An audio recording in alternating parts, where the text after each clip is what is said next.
Halo guys, gua Vincent dan gak kerasa udah akhir tahun lagi aja ya.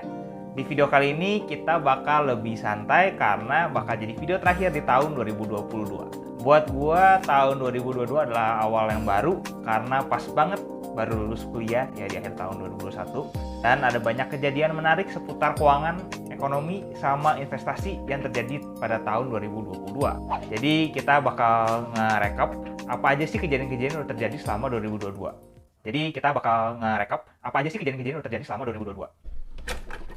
Kita mulai aja dari awal tahun ini. Sempet rame kasus investasi bodong dan juga pinjol yang viral di awal tahun ini. Kalau nggak salah, dari bulan Januari sampai sekarang masih ada aja kasus-kasus kayak gini. Menurut Satgas Waspada Investasi atau SWI, kerugian masyarakat akibat investasi ilegal sebesar 112,2 triliun. Mayoritas kerugian itu tercatat pada tahun 2022. Itu aja baru yang tercatat atau yang udah ketahuan, belum lagi yang belum diketahui. Gila itu angkanya udah sampai ratusan triliun rupiah loh.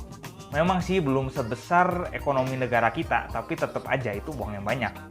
Jadi masyarakat tuh bukannya untung, malah uangnya menguap gitu aja. Goib, hilang. Content creator lain juga banyak sih yang ngebahas topik ini, bahkan sampai ada yang langsung dapat informasinya dari sumber-sumber yang valid ya, kayak kepolisian, OJK, atau bahkan PPATK. Memang angkanya mind-blowing banget sih. Mengejutkan. Kalau dilihat dari sisi bisnis memang profitable banget sih. Tapi sayangnya ini bisnis ilegal ya. Karena penipuan, ujung-ujungnya tindak pidana juga. Kalau kalian punya 112 triliun, kira-kira mau diapain tuh duitnya? Sementara itu pinjol atau pinjaman online ceritanya yang agak beda. Menurut kontan.id, berdasarkan data yang dirilis OJK, ada 88 pinjol ilegal pada Oktober 2022. Itu baru 1 bulan aja. Belum lagi yang udah terjadi selama beberapa tahun kemarin atau beberapa tahun terakhir. Berita terbaru yang gue tahu, gue dengar dan sempat viral juga, itu mahasiswa IPB yang terjerat pinjol buat investasi yang sebenarnya penipuan. Jadinya penipuan berkedok investasi. Kalau nggak salah mereka itu dijanjikan keuntungan besar dari hasil investasi yang mereka lakukan. Ya gue nggak tahu detailnya kayak gimana sih dia invest di mana atau keuntungan gimana dan bisa akhirnya jadi penipuan kayak gimana. Intinya mereka tuh sampai minjem uang banyak ke pinjol buat investasi ini. Dan akhirnya kan karena ini penipuan ya uangnya nggak balik lagi. Ya sedih ya, karena banyak mahasiswa yang jadi korban penipuan kayak gini. Padahal mereka itu masa depan negara kita, masa depan bangsa. Kalau mereka hanya ajak ketipu, ya harapan kita juga kan jadi lebih gelap gitu ya. Kita jadi meragukan apakah generasi selanjutnya juga bisa sebenarnya menghadapi kasus-kasus kayak gini yang sebenarnya udah terjadi selama waktu yang cukup panjang. Dan by the way itu kalau nggak salah yang penipuan investasi bodong itu, ya yang sampai ratusan triliun itu dari kurun waktu 2011 sampai 2021. Jadi dalam rentang waktu 10 tahun. Balik lagi sih ke poin gua di awal, kalau literasi keuangan tuh udah urgent dan sangat diperlukan, tapi kita belum merasakan urgensinya, seperti yang Cory Mencin bilang. Jadi kita belum kerasa pentingnya untuk belajar dan punya literasi, jadi akhirnya lupa. Dan ini ngulang terus, si siklus jahat ini ngulang terus.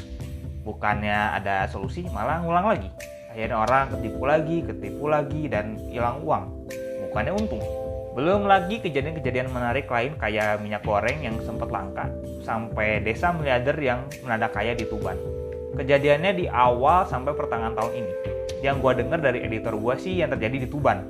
Katanya warga di salah satu desa di Tuban dapat uang kaget dan jadi kaya mendadak karena dapat kompensasi buat tanah mereka yang dipakai buat proyek perusahaan. Tapi sayangnya kebanyakan dari warga desa tersebut kembali miskin setelah mendapat uang kaget. Jadi seperti kebanyakan kasus yang udah pernah gue bahas di channel ini, mereka yang dapat uang kaget bukan yang dikelola dengan baik, tapi langsung dihabisin. Uangnya langsung habis. Ada yang beli mobil, ya mobilnya juga mobil mewah lagi ya, rumah, dan barang-barang lainnya yang sebenarnya bersifat lebih konsumtif sih, bukan yang produktif. Ya sebenarnya nggak salah sih. Sebenarnya yang jadi masalah tuh mereka kembali ke kondisi mereka sebelumnya. Jadi cuma sementara kayaknya, nggak bertahan lama. Buat kalian yang belum tahu, mending searching aja di Google. Ini juga sempat viral di awal tahun kalau nggak salah. Dan ini juga sempat terjadi di beberapa tempat lagi. Pas gua kemarin searching lagi, ternyata nggak cuma di Tuban aja. Terjadi juga di beberapa tempat di Indonesia katanya. Terus belum lagi ada inflasi di tahun ini. Inflasi yang terjadi di tahun ini, kondisi ekonomi Amerika, the Fed, Federal Reserve Bank Sentral Amerika, dan juga BI yang menaikkan suku bunga di Indonesia. dan ya di Amerika tentunya ya. Jadi pas suku bunga naikin di Amerika ya bank sentral lain juga ikut naikin suku bunga. Jadi intinya uang itu jadi mahal. Kalau minjem uang kena bunganya lebih besar. Gampangnya kayak gitulah. Dan ya buat kalian yang ngerti keuangan atau ekonomi ya mohonnya dijelaskan aja di kolom komentar kalau ada yang masih belum paham. Karena ini juga gue simplification aja. Gue nggak menjelaskan secara detail. Jadi dipermudah aja. Diperparah dengan kondisi perang yang masih berlangsung.